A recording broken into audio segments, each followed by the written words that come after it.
हे पवन तनय अंजनी लाल, अपनी तंद्रा को त्यागो तुम, संपूर्ण शक्ति के साथ साथ हे राज दुलारे जागो तुम। तो हनुमान जी ने अपने कर्मा और कूटनीति से इतिहास का सबसे बड़ा प्रबंधन करके दिखाया। क्या आपने कभी सोचा है कि जिस लंका के बारे में सोचकर पूरी वानर सेना कांप रही थी, उसे हनुमान जी ने अकेले कैसे जलाकर राख कर दिया? क्या यह केवल भक्ति थी या कूटनीति, साइकोलॉजी और कारपोरेट मैनेजमेंट का वो अनसुना कॉस्मिक रहस्य जिसे आज का मॉडर्न वर्ल्ड भी नहीं समझ पाया? आज जानते हैं राधेश्याम रामायण की उस दुर्लभ प्रसंग का सच, जहां हनुमान जी ने अपने ही गुरु सूर्यदेव के सामने कूटनीति के 3 सबसे बड़े नियम लागू कर दिए थे। मित्रों, अगर कुरुक्षेत्र के युद्ध से पहले भगवान श्री कृष्ण न होते तो अर्जुन कभी अपना धनुष न उठाते, और अगर समुद्र तट पर जामवंत जी न होते तो हनुमान जी को अपनी असीम शक्ति का अनुमान और भान कभी नहीं होता। आज इस देश और समाज में लाखों करोड़ों युवा छिपी हुई अपार क्षमताओं के बावजूद डिप्रेशन, एंजाइटी और विभ्रमित जीवन जी रहे हैं। ये सब युवा वस्तुतः हनुमंत ही हैं। बस आवश्यकता है तो आज के युग के उन जामवंतों की, जो उनकी सोई हुई चेतना को जगा सकें और उनसे कह सकें, हे पवन तनय अंजनी लाल, अपनी तंद्रा को त्यागो तुम, संपूर्ण शक्ति के साथ साथ हे राज दुलारे जागो तुम। सूरज को तुमने ग्रास किया, शैलों को तुमने तोड़ा है, जिस बल से ऐसे काम किए वह बल कब रख कर छोड़ा है। रणधीर उठो, बलबीर उठो, अब लाज तुम्हारे हाथों में, हे कृपा पात्र के कृपा धाम, यह काज तुम्हारे हाथों में। सादर प्रणाम मित्रों, मैं हूं आपका दोस्त इंजीनियर शिवशंकर सिंह, मीडिया प्रभारी, अखिल भारत हिंदू महासभा उत्तर प्रदेश, और आपका ज्योतिष एवं वास्तु कंसल्टेंट। आप देख रहे हैं कर्मा एस्ट्रो इंजीनियर। मित्रों, इस प्रसंग से आज के समाज को सबसे बड़ी सीख यह मिलती है कि हमें अपने घर के बुजुर्गों और वरिष्ठ जनों को कितना सम्मान देना चाहिए। ये हमारे घर के बुजुर्ग और वरिष्ठ जन हमारे जीवन की दशा और दिशा बदल सकते हैं। सोचिए, यदि जामवंत जी न होते तो हनुमान जी की सोई हुई शक्ति को कौन याद दिलाता? हमारे घर के बुजुर्ग और बड़े बूढ़े अपने जीवन भर के अनुभवों की वो तिजोरी हैं, जो युवा पीढ़ी की छिपी हुई क्षमता को सबसे बेहतर पहचान सकते हैं। क्यों? क्योंकि उनके पास उनके जीवन की अमूल्य अनुभवों की वो पूंजी है, जिससे वो हमें निखार सकते हैं, तराश सकते हैं, और हमें अपने जीवन में आगे बढ़ने की वो सारी शक्ति और सफलता के वो गुर और नियम बता सकते हैं। सबसे बड़ा संदेश ये भी है कि बुजुर्गों को चाहिए कि वो अपने बच्चों के सामने निराशा या नकारात्मक बात न रखें, बल्कि जामवंत जी की भांति हमेशा अपने बच्चों और युवाओं को उनकी सकारात्मक शक्ति का एहसास कराते रहें। एक बुजुर्ग अपने अनुभव से युवा की प्रतिभा को सही दिशा देता है, तो वही युवा दुनिया का सबसे असंभव काम भी संभव करके दिखा देता है। अब आइए हम समझते हैं कि ज्योतिष और खगोलीय दृष्टिकोण से वो कौन कौन से ऐसे ग्रह थे जो हनुमान जी के इस अतुलनीय चरित्र का निर्माण करते हैं। ज्योतिष में मुख्य रूप से 4 ग्रहों का कॉस्मिक कोड हनुमान जी की महाशक्ति में कार्य करता है। पहला है मंगल, मार्स। मंगल जो असीम साहस, सौर्य ऊर्जा और निडरता का कारक है। दूसरा है सूर्य, जो आत्मबल, तेज, नेतृत्व और गुरु ज्ञान का प्रतीक है। तीसरा है बृहस्पति, जुपिटर, जो विवेक, महाज्ञान, नीति और मर्यादा प्रदान करता है। और चौथा है शनि, सैटर्न, जो सेवा भाव, अनुशासन, निष्काम कर्मा और अहंकार शून्यता को देता है। जब मंगल का पराक्रम, सूर्य का तेज, गुरु का विवेक और शनि का निष्काम सेवा भाव एक साथ मिलता है, तब हनुमान जी जैसी अद्वितीय और सर्वजयी चेतना का निर्माण होता है। मेरे प्यारे साथियों, जब जामवंत जी ने हनुमान जी को उनकी शक्ति याद दिलाई, तो हनुमान जी ने अपने कर्मा और कूटनीति से इतिहास का सबसे बड़ा प्रबंधन करके दिखाया। हनुमान जी के चरित्र की सबसे बड़ी विशेषता है कि वे जितने महाबली हैं, उतने ही महाज्ञानी, परम संयमी और अद्वितीय कूटनीतिक भी। इसका पूरे रामचरितमानस में कई उदाहरण आपके सामने मिलते हैं। जब लक्ष्मण जी को शक्ति बाण लगा और वो मूर्छित हुए, संजीवनी बूटी लाने का अति कठिन कार्य हनुमान जी को सौंपा गया। यह भगवान राम के जीवन का सबसे कठिन समय था। समय बहुत कम था और सूर्योदय होने पर लक्ष्मण जी के प्राण पखेरु उड़ने का भयंकर संकट था। तब हनुमान जी ने अपने गुरु सूर्यदेव के सम्मुख उपस्थित होकर संवाद किया।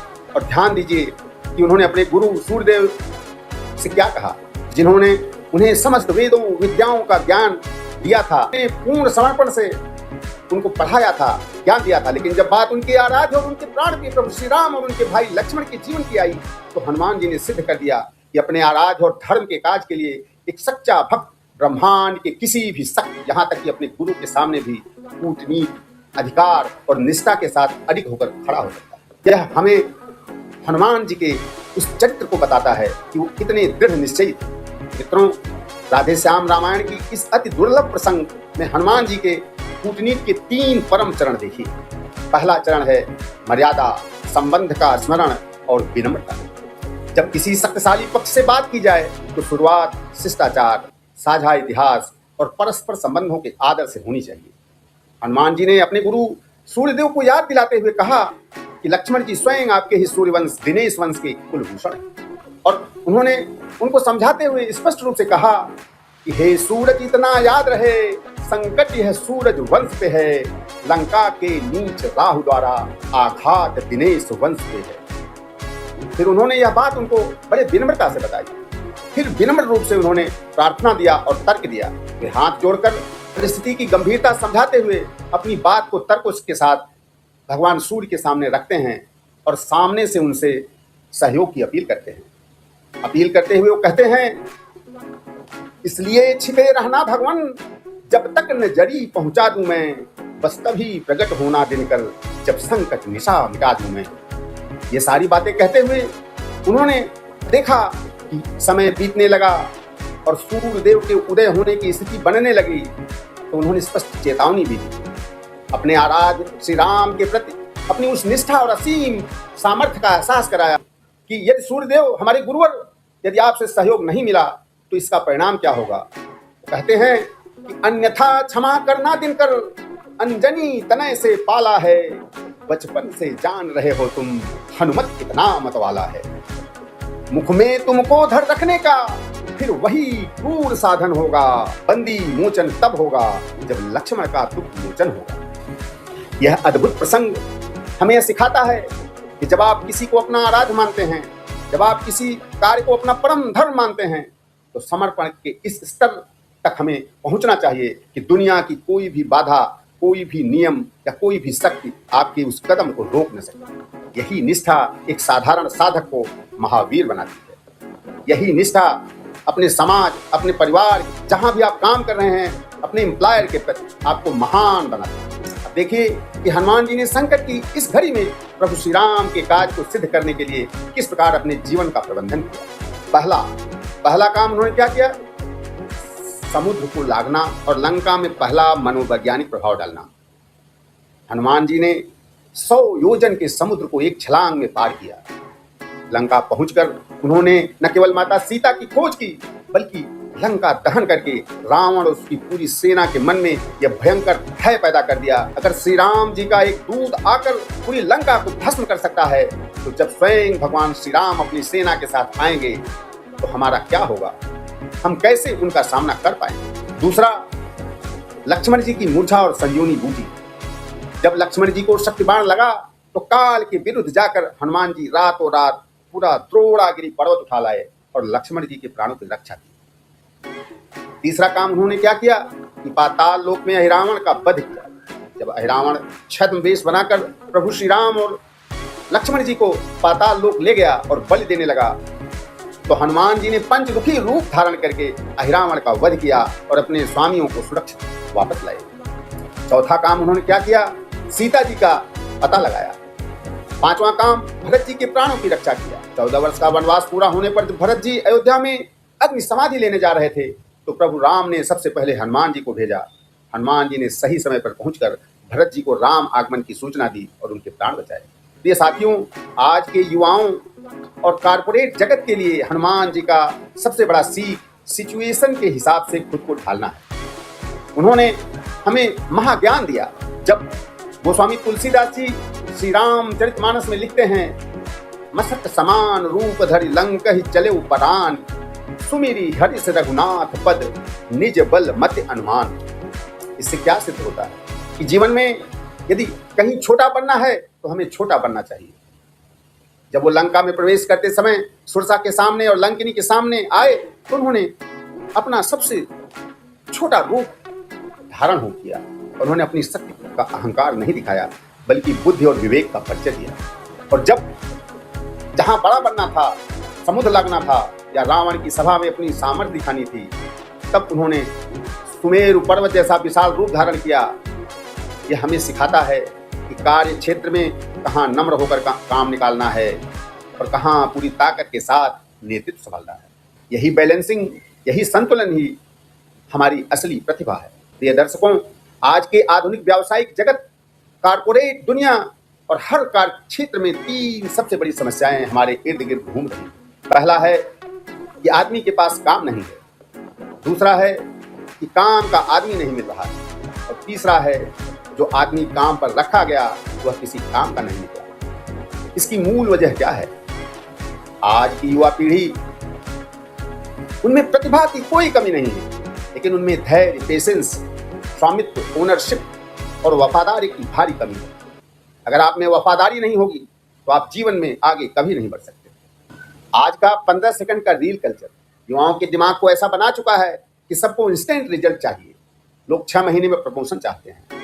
लोग चाहते हैं कि हमें तुरंत काम मिले और तुरंत प्रमोशन मिल जाए, और यह नहीं मिलता है। पेशेंस नाम की चीज खत्म हो चुकी है। यदि ये सब नहीं मिलता है तो डिप्रेशन में चले जाते हैं और जॉब बदल देते हैं। आप जो काम करते हैं वो सैलरी और क्रेडिट के लिए, अपने एम्प्लॉयर के प्रति स्वामित्व की भावना और वफादारी गायब हो चुकी है। जरा सोचिए, यदि संपूर्ण जगत को एम्प्लॉयर रिलेशन, लीडरशिप और संकट प्रबंधन को सीखना हो तो पूरी दुनिया में, पूरी सृष्टि में एक ही सर्वोत्तम मॉडल है, पवन तनय बजरंग बली। हनुमान जी के जीवन से आज के हर युवा और वर्किंग प्रोफेशनल को ये 3 महा चीजें सीख लेनी चाहिए। पहली सीख है, यह मेरा काम है।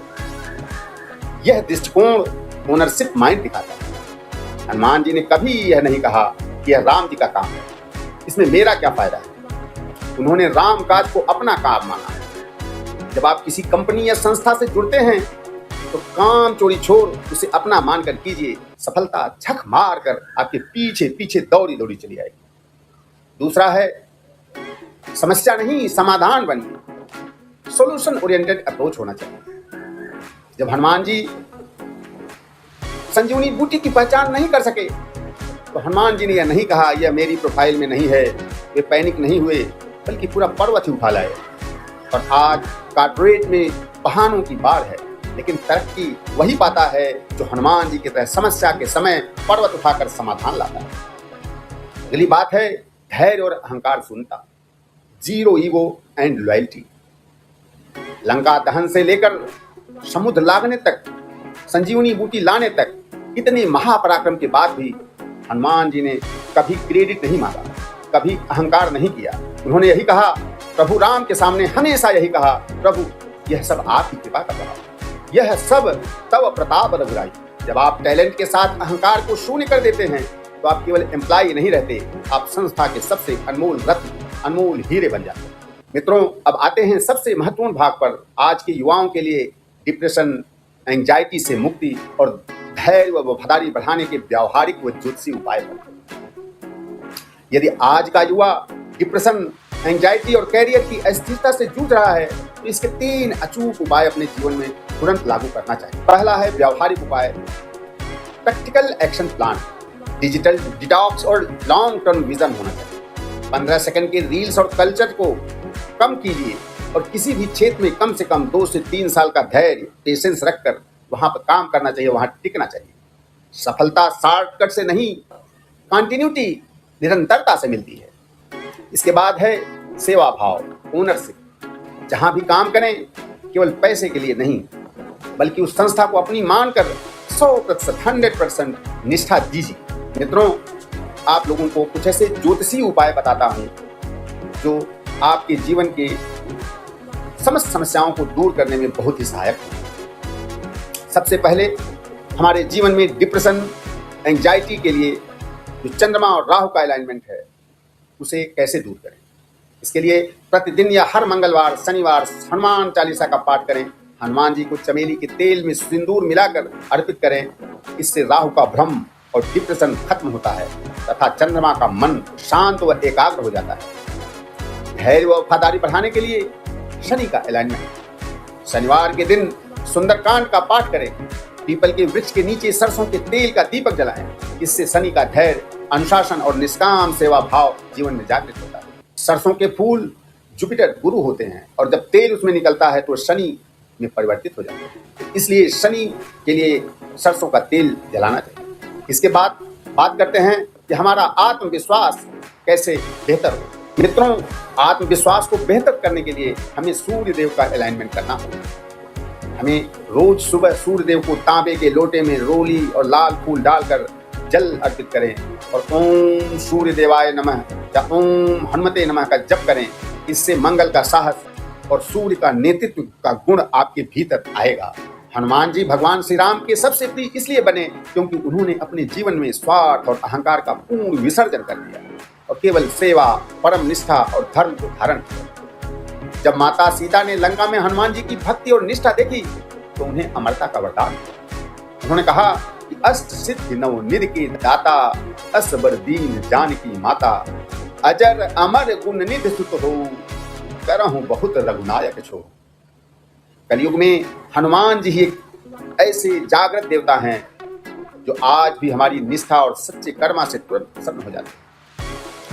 कलयुग में युवाओं के लिए हनुमान जी का कर्मा सूत्र नोट करें। सबसे पहला है, घर के बुजुर्गों का सम्मान करें। अपने बड़ों के अनुभव और मार्गदर्शन को स्वीकार करें, उनकी सेवा करते रहें। दूसरा है, अपने ग्रहों का सही अलाइनमेंट करें।